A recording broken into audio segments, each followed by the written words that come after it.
Здравствуйте, дорогие друзья! Добро пожаловать на канал Safe Life.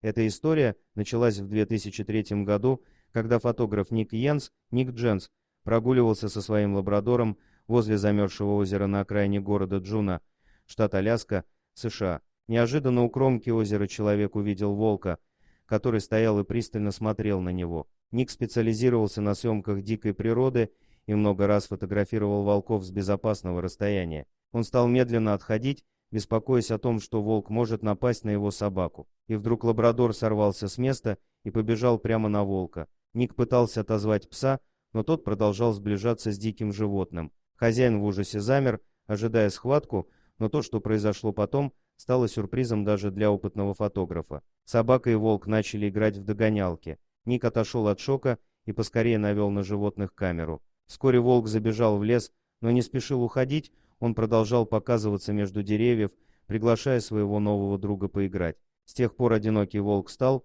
очень часто показываться на окраине города. Ник много раз ловил его грациозный силуэт на камеру. Волк все ближе и ближе подходил к домам. Фотограф назвал волка Ромео. Вот только его соседи не слишком радовались появлению одинокого красавца на окраине города.